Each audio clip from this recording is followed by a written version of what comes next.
Word up, everybody. Welcome to Word of the Day with Comedians. I am your host, Dennis Maller, and joining me on the program today is comedian, booker, and producer Mike Quindlen. What's going on, Mike? What up, world? How we doing? How you, man? I'm cool. Out of curiosity, we have a rainy, dreary day here in Boston. Is it as rainy and dreary in Baltimore? Absolutely, dude. It's like 72 degrees and just gray. Is the city crying away its tears to how sad it is about the true real life of We Own This City is? Oh, God, is that not awful? Have you been watching that, dude? I saw the first episode and I was going to watch yesterday's episode before this, but I didn't.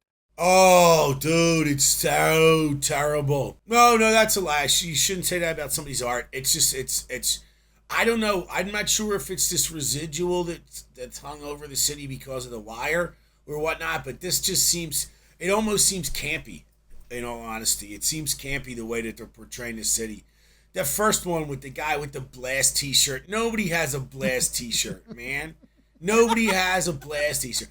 Ed Hale cannot pay enough people enough money to wear a Blast t-shirt. And that was it, dude. Here's the deal. Dennis, that was a brand new Blast t-shirt, too. Dude, nobody's got a brand new Blast t-shirt, dude. That's just... It was a crisp looking shirt. Yeah, I was going to say it is a Blast t-shirt with it looked like the old logo, but it was a crisp, new, fancy looking t-shirt. So yeah, maybe you're right there. Dude, but it was like, yo, let's get the chips in. And the second one, there's the bad crab references. And the one guy, what's he from The Walking Dead? His accent's garbage, dude. I don't know who. I mean, I'm sorry. I don't mean to pick on it. It's just that somebody in town, some local actor could have done that role.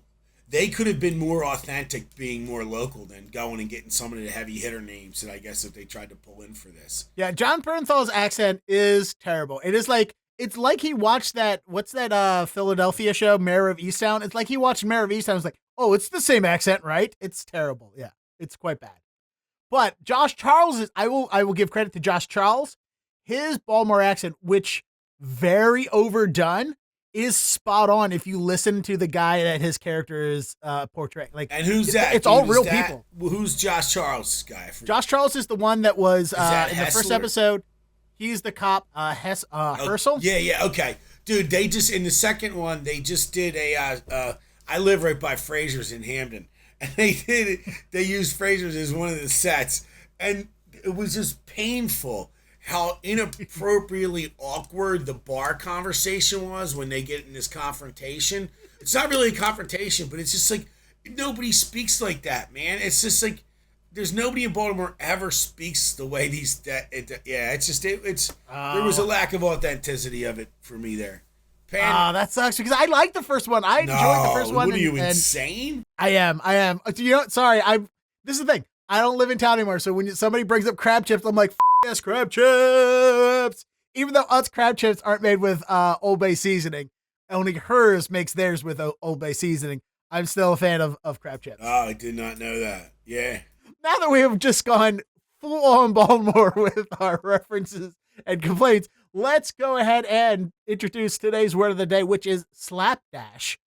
And slapdash means to be done too hurriedly or carelessly, which maybe when somebody was sitting around thinking of Baltimore references for We Own the City, they slapdashly put their Baltimore references together. Yeah, dude, I don't, that, even the title of that is nuts. Yeah, slapped. I don't know, slap. Be honestly, I hadn't really paid attention to that word in a long time, but it does definitely. And do you know what's funny? You talking about it doesn't slapdash you like, oh, insert Will Smith, Chris Rock joke, but he didn't.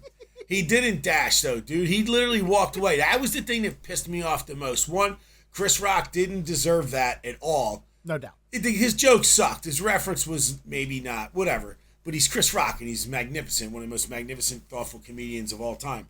But when Will turned, he had that smug look on his face.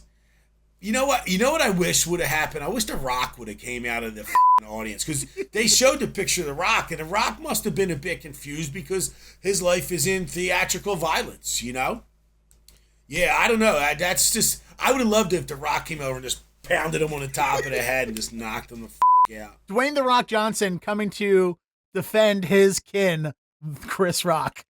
But you know what's crazy about it, dude? When I'm a bit older than you, I'm like 50, and The Rock's dad, Rocky Johnson, man, he was one of my favorite wrestlers as a kid. I loved Rocky Johnson. So yeah, I'm a big Rock fan. I think he's a great guy. I'll tell you what, he's a pretty decent actor too. He gets typecast obviously for who he is, but he seems awesome to me, man. So I think he's good. And now that brings us to the fun fact, did you know of the day for our word slapdash. And our fun fact, of course, brought to us by Merriam-Webster, who's not a sponsor because they won't answer my emails. And in fact, I'm pretty sure I have a cease and desist order sitting in my mailbox from them telling me that I'm not allowed to mention them on the show anymore. But you know what, Merriam-Webster? I'm here for you. And our fun fact is, an early recorded use of slapdash comes from the 17th century British poet and dramatist John Dryden, who used it as an adverb in his play, The Kind Keeper.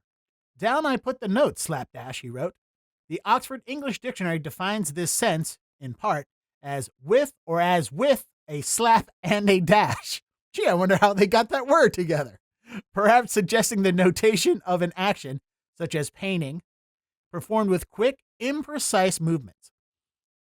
The adjective slapdash is familiar today, describing something done in a hasty, careless, or haphazard manner. I tell you what, I don't usually hear it used much in general population, but I tell you what, it certainly does. It does represent how I've lived my life so far. It's absolutely 100% how I've lived my life. Hey, with haste, careless, and haphazard manner. I'm a slapdasher. I love that we not only learned a new word today, but we also now found the epitaph for your tombstone. Yeah, no, absolutely, dude, without doubt. This guy. That's what I want on my tombstone. This guy. Or that guy. That guy. Here lies that guy. And just your tombstone is just shrugging shoulders. Oh, dude. This guy, right? No, just a mirror so people can look at themselves in a sad manner as they're at my... Yeah. Here lies that guy. He slapdash his way to the grave. He certainly is trying, at least, anyway. Much to the consternation of my loved ones, especially my wife.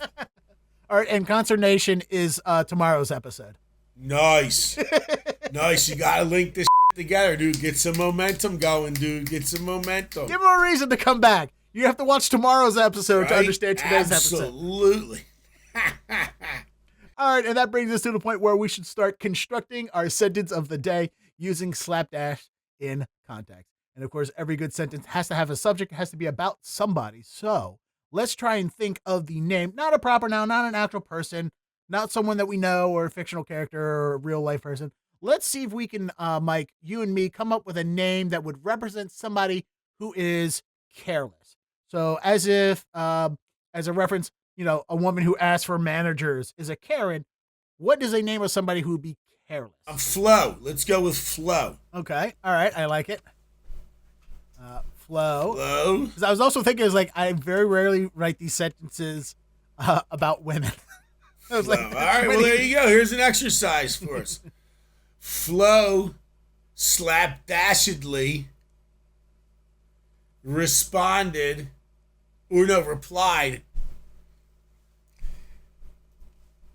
to Bumble. Right? That's the one where the girl has to reply first, right? Yes. Okay, yeah. All right, everybody. We have officially picked our word of the day. We have defined it, and we have created a sentence using it in context. And to present all of that for you is my guest, Mike Quindlen. Flo replied to a Bumble message with such slapdashery, she didn't realize she agreed to go on a first date to an improv show where there was no booze. No booze. Don't be so slapdash in the future. All right, excellent. We have officially expanded our vocabulary by one more word today. I want to thank everyone for watching and thank my guest Mike for joining us and helping us create this sentence. And real quick, Mike, tell everyone where they can find you. Just at Mike Quindlen, at MikeQuindlen on Instagram, and also you'll find me on Facebook there too. Perfect. Excellent. Thank you so much, everybody, for being here, for watching, listening, and don't forget to word up. Thank you so much for watching this episode of Word of the Day with Convenience all the way to the end. I greatly appreciate it. And if you want to continue to keep expanding your vocabulary the funniest way possible, I recommend clicking this box right here to watch our latest episode. Of course, stay up to date with everything by subscribing or listening to Word of the Day with Comedians on the go by downloading it on iTunes or Spotify.